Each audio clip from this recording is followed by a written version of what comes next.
You're sitting in the car after a dinner where you both smiled, laughed, and played the part perfectly. But the second the garage door closes, a heavy, unspoken silence drops between you. You're looking at your phone, he's checking his, and you feel a sudden, sharp ache in your chest. Why does this keep happening? Do I still matter to him? Am I just background noise now? Is this just what long-term relationships feel like? Here is the bold truth mainstream culture won't tell you. You don't lose a man's respect by being too much. You lose it when you slowly abandon yourself to keep the peace. You are not failing at love. This is not a sign that you chose the wrong person. Every couple that has ever loved each other has stood exactly where you are standing right now. By the end of this video, you will understand the exact psychological shifts that make a man deeply, consistently respect a woman long-term. And you will know exactly how to cultivate that without changing who you are. Let's get into it. Most couples believe that earning long-term respect is about being perfectly accommodating, never making waves, or constantly proving your worth through endless acts of service. But the real truth is that respect isn't earned through compliance.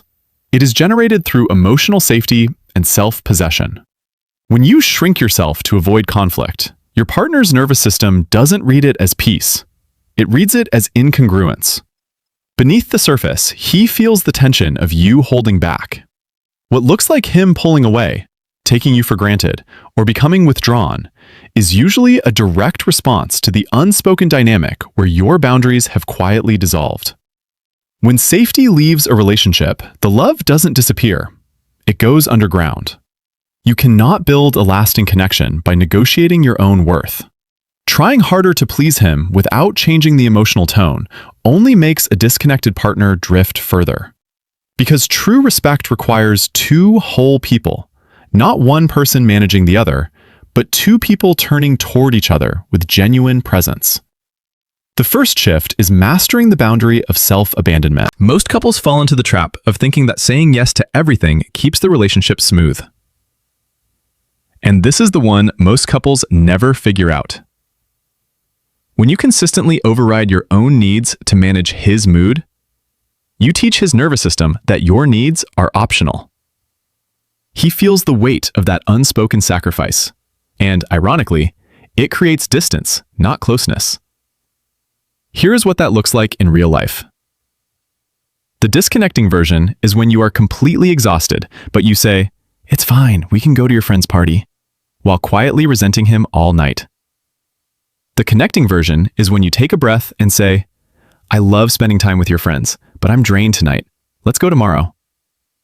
And when you do that, the walls between you start to come down without either of you having to say a word, because he realizes he gets the real you, not a version of you that is just trying to survive. The second shift is the power of non-reactive presence. Most people in relationships believe that when tension rises, they have to either fight back immediately or shut down completely. Here's the part no one talks about. True respect is forged in the pause. Your nervous system in a conflict is like a smoke detector. It cannot tell the difference between your partner raising their voice and actual danger, so it sounds the alarm regardless. But when you can hold your emotional center without being hijacked by his defensiveness, you shift the entire dynamic. You signal safety, not threat.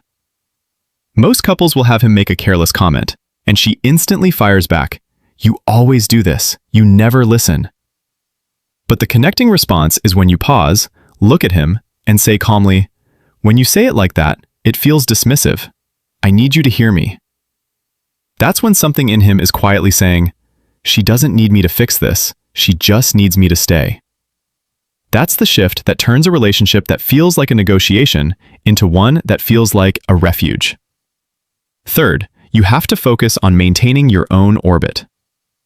Most couples slowly merge their lives to the point where one partner's hobbies, friends, and passions entirely disappear.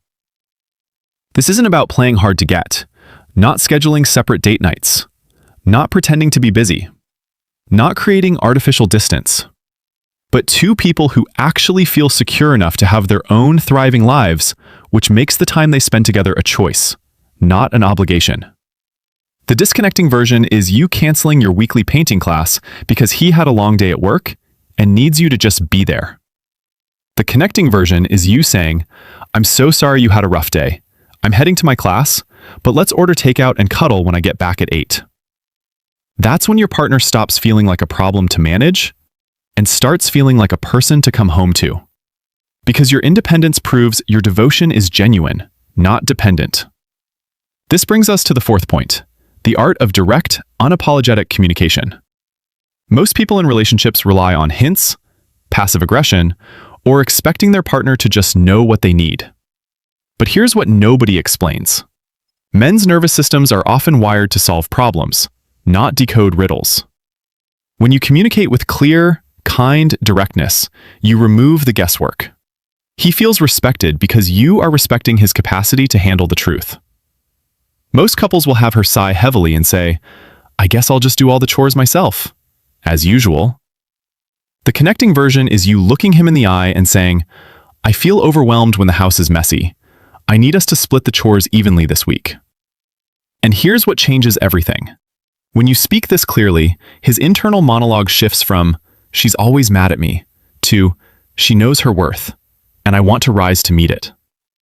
That builds profound, lasting respect. And finally, the fifth shift is holding the standard of repair. Most couples let small ruptures slide, assuming time will just heal the drift, which only allows resentment to build. Emotional distance in a relationship isn't like a wall. It's like scar tissue that forms slowly over 100 small moments that never got repaired. True respect requires the courage to address the breach before it becomes a permanent cycle. The disconnecting version is when he forgets an important date, you feel hurt, but you brush it off to avoid a fight, secretly logging it away.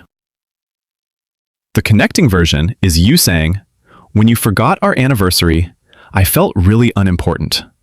I need to know that these milestones matter to you too." This isn't a communication hack. This is what it looks like when someone has learned to love without losing themselves in the process. And that level of self-respect is magnetic. This isn't a checklist of tricks to manipulate his behavior. It's an invitation to show up differently, to anchor yourself so deeply in your own worth that your presence alone commands respect. When you internalize this, you stop reacting and start responding, and your partner will feel the difference before you've even said a word.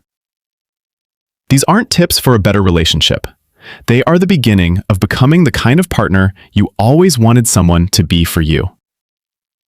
Real intimacy doesn't start when you find the right person. It starts when you decide to become the kind of woman who respects herself enough to be truly seen. If this resonated with you, leave a comment below with the word respect to claim this energy for your relationship. And subscribe for more honest conversations about love that actually lasts. I'll see you in the next one.